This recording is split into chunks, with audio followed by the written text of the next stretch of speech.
সমস্ত সাধুগুরু বৈষ্ণব এবং গীতাপ্রেমী ভক্তদের চরণে প্রণতি জানিয়ে তাদের চরণধুলির আশীর্বাদ নিয়ে শুরু করছি আজকের গীতাপাঠ। ওম অশ্ব শ্রীমদ্ভগবদ্গীতা মালা মন্ত্রস্য শ্রী ভগবান বেদব্যাস ঋষির নুষ্টুপ ছন্দ শ্রীকৃষ্ণ পরমাত্মা দেবতা অসচ্চানম্বশতম প্রজ্ঞাবাদাঞ্চ ভাষাসে সর্বধর্মান পরিত্যাজ্য মামেকম শরণং ব্রজ অহং তাং সর্বপাপেভ্য মোক্ষয়িষ্যামি মা শুচ। ওম তৎসৎ ওম তৎসৎ ওম তৎসৎ। ওম নমো ভগবতে বাসুদেবায়। হরে কৃষ্ণ। সপ্তদশ অধ্যায় শ্রদ্ধাত্রয় বিভাগ যোগ। শ্লোক ৮। আয়ুষত্ব বলারোগ্য সুখপ্রীতি বিবর্ধনা রস্যা স্নিগ্ধা স্থিরা ঋদ্ধা আহারা সাত্বিক প্রিয়া। গীতার গান। আয়ুষত্ব বলারোগ্য সুখপ্রীতি বাড়ে রস্য স্নিগ্ধ স্থির ঋদ্ধ সাত্বিক আহারে। অনুবাদ। যে সমস্ত আহার আয়ু সত্ত্ব বল আরোগ্য সুখ ও প্রীতি বর্ধনকারী এবং রসযুক্ত স্নিগ্ধ স্থায়ী ও মনোরম সেগুলি সাত্বিক লোকদের প্রিয়। কট্টম লবণ নাতুষ্ণ তীক্ষ্ণ রুক্ষ বিদাহীন আহারা রাজসশ্রেষ্ঠা দুঃখ শোকাময় প্রদা। গীতার গান। কটু অম্ল লবণাক্ত তৃষ্ণ যেই জ্বালাপুড়া আময়ী রাজসিক সেই। অনুবাদ। যে সমস্ত আহার অতি তিক্ত অতি অম্ল অতি লবণাক্ত অতি উষ্ণ অতি তীক্ষ্ণ অতি শুষ্ক অতি প্রদাহকার এবং দুঃখ শোক ও রোগপ্রদ সেগুলি রাজসিক ব্যক্তিদের প্রিয়। শ্লোক ১০। জাত জামম গত রসম পূর্তি পর্যুষিতম চ যৎ উচ্ছিষ্টম অপি চামেধ্যম ভোজনম তামস প্রিয়ম। বাসি শৈত্য গতরস পচা বা দুর্গন্ধ উচ্ছিষ্ট অমিদ্ধ যেই খাদ্য তমসান্ধ। অনুবাদ। আহারের এক প্রহরের অধিক পূর্বে রান্না করা খাদ্য যা নিরস দুর্গন্ধযুক্ত বাসি এবং অপরের উচ্ছিষ্ট দ্রব্য ও অমেধ্য দ্রব্য সেই সমস্ত তামসিক লোকদের প্রিয়। তাৎপর্য। খাদ্যের উদ্দেশ্য হচ্ছে আয়ু বর্ধন করা, মনকে পবিত্র করা এবং শরীরের শক্তি দান করা। সেটি হচ্ছে তার একমাত্র উদ্দেশ্য। পুরাকালে মুনি ঋষিরা বলদায়ক আয়ুবর্ধক সমস্ত খাদ্যদ্রব্য নির্বাচন করে গেছেন, যেমন দুগ্ধজাত খাদ্য, শর্করা, অন্ন, গম, ফল ও শাকসবজি। যারা সাত্ত্বিক ভাবাপন্ন তাদের কাছে এই ধরনের খাদ্য অত্যন্ত প্রিয়। অন্য কিছু খাদ্যদ্রব্য যেমন ভুট্টার খই ও গুড় খুব একটা সুস্বাদু নয়, কিন্তু দুধ বা অন্য কোনো খাদ্যের সঙ্গে মিশ্রিত হওয়ার ফলে সেগুলি খুব সুস্বাদু হয়ে ওঠে। তখন সেগুলি সাত্ত্বিক আহারে পরিণত হয়। এই সমস্ত খাদ্যগুলি স্বাভাবিকভাবেই পবিত্র। এই সমস্ত খাদ্যদ্রব্য মদ্য মাংস আদি অস্পৃশ্য বস্তু থেকে সম্পূর্ণভাবে স্বতন্ত্র। অষ্টম শ্লোকে যে স্নিগ্ধ বা স্নেহজাতীয় খাদ্যের বর্ণনা করা হয়েছে তার সঙ্গে হত্যা করা পশুর চর্বির কোনো সম্পর্ক নেই।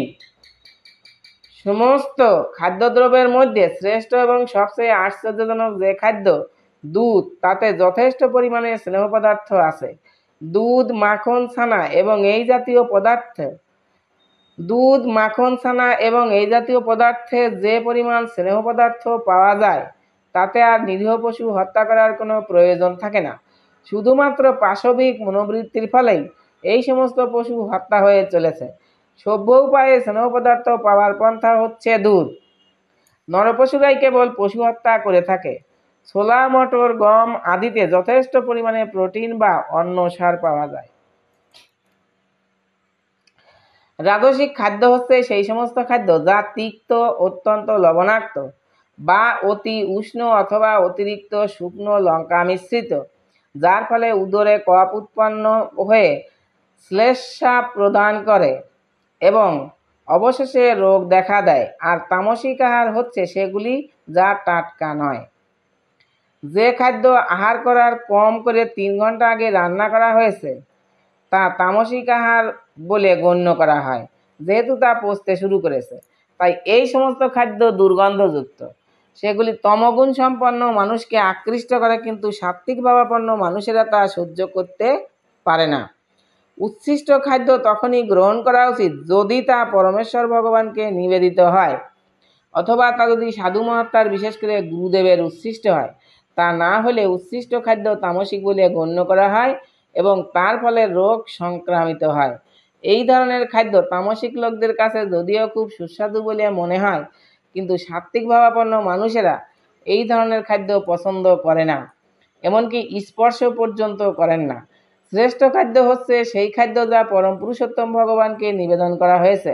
ভগবদ গীতায় ভগবান বলেছেন যে শাক সবজি, ময়দা, দুগ্ধ আদি থেকে প্রস্তুত আহার্য যখন ভক্তি সহকারে তাকে নিবেদন করা হয়, তিনি তখন তা গ্রহণ করেন। পত্রম পুষ্পম ফলম তয়ম। অবশ্য ভক্তি ও প্রেম হচ্ছে মুখ্য বস্তু, যা পরম পুরুষোত্তম ভগবান গ্রহণ করেন। কিন্তু এটিরও উল্লেখ করা হয়েছে যে বিশেষ বিশেষ বস্তু দিয়ে বিশেষভাবে প্রসাদ তৈরি করতে হয়। শাস্ত্রের নিয়ম অনুসারে প্রস্তুত এবং পরম পুরুষোত্তম ভগবানকে নিবেদিত প্রসাদ বহু দিন পূর্বে প্রস্তুত হলেও তা গ্রহণ করা যেতে পারে, কারণ ভগবানের উদ্দেশ্যে নিবেদিত খাদ্য চিন্ময়। তাই সব মানুষের জন্য খাদ্যদ্রব্য জীবাণুমুক্ত, আহার্য ও সুস্বাদু করে তুলতে হলে সেগুলি পরম পুরুষোত্তম ভগবানকে নিবেদন করা উচিত।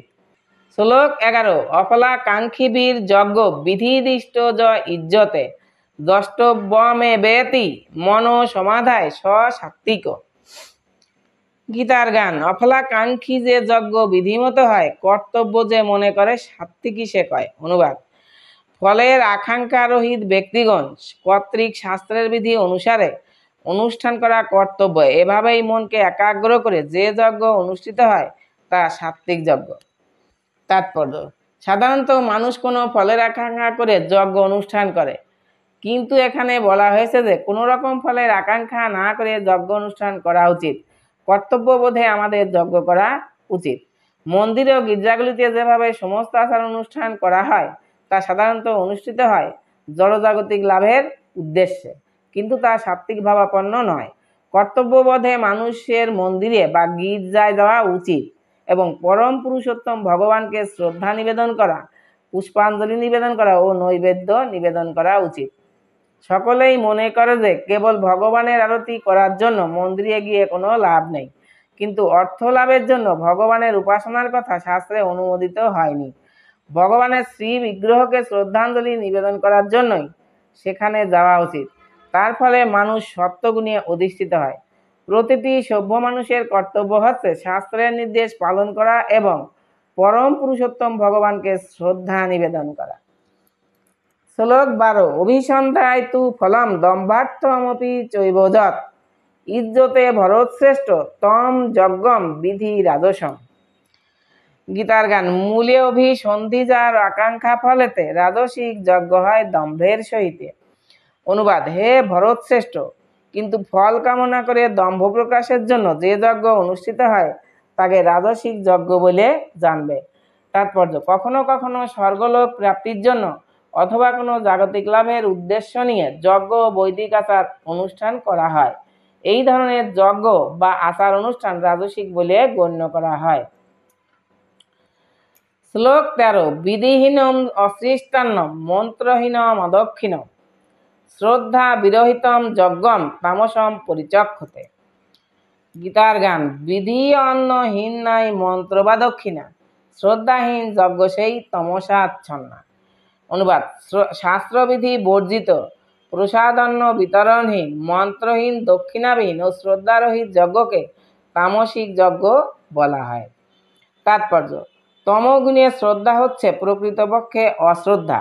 কখনো কখনো মানুষ টাকা পয়সা লাভের আশায় কোনো কোনো দেবদেবীর পূজা করে থাকে এবং তারপর শাস্ত্র নির্দেশের সম্পূর্ণ অবহেলা করে নানা রকম আমোদ প্রমোদে সমস্ত অর্থ ব্যয় করে।